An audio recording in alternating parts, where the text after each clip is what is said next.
Joseph, when he was 17 years old, was shepherding the flock with his brothers, and Joseph brought back a bad report about them to their father. Now Israel, Jacob, loved Joseph more than all of his children, because he was the son of his old age, and he made him a distinctive, multicolored tunic.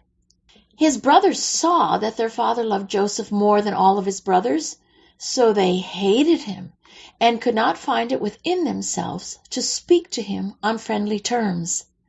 Now Joseph dreamed a dream, and he told it to his brothers, and they hated him even more. And when they, the brothers, saw him from a distance, even before he came close to them, they plotted to kill him. Now when Joseph reached his brothers, they took him and threw him into the pit. When they looked up, they saw a caravan of Ishmaelites coming from Gilead. Judah said to his brothers, "What do we gain if we kill our brother and cover up his blood? Come, let us instead sell him to these Ishmaelites, and not lay our hands on him, because he is our brother and our flesh." So his brothers listened to him and agreed. Now when Jacob, Israel, learned that there was grain in Egypt, he said to his sons, "I have heard that there is grain in Egypt. Go down there and buy some grain for us, so that we may live and not die of starvation." So 10 of Joseph's brothers went down to buy grain in Egypt. Now Joseph was the ruler over the land, and he was the one who sold grain to all of the people of the land. And Joseph's half-brothers came and bowed down before him with their faces to the ground. Joseph recognized his brothers, but they did not recognize him. Joseph remembered the dreams he had dreamed about them. Now the famine was very severe in the land of Canaan.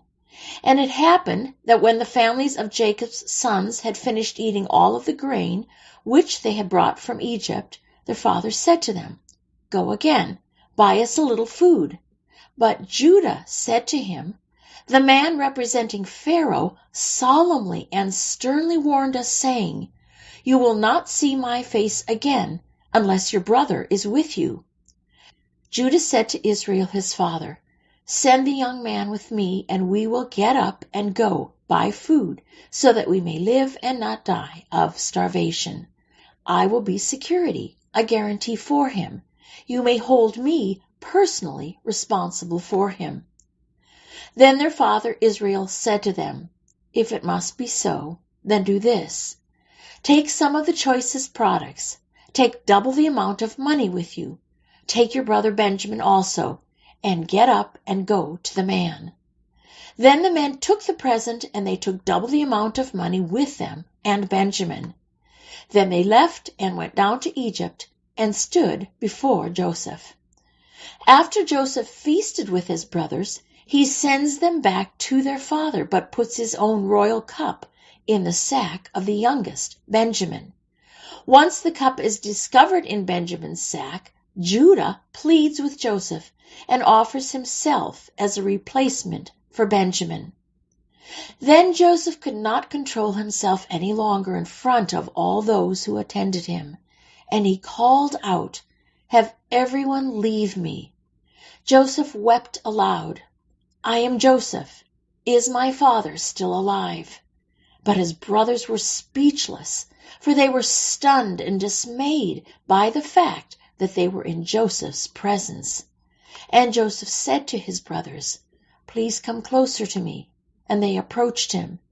And he said, "I am Joseph, your brother, whom you sold into Egypt. Now do not be distressed or angry with yourselves because you sold me here.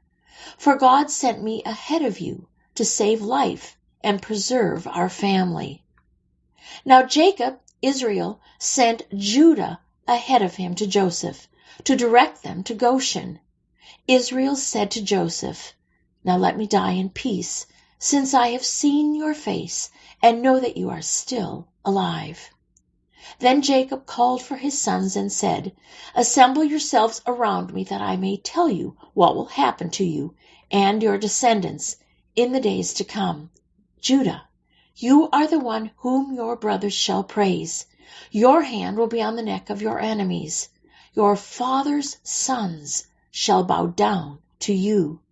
The scepter of royalty shall not depart from Judah, nor the ruler's staff from between his feet, until Shiloh, the Messiah, the peaceful one, comes, and to him shall be the obedience of the peoples.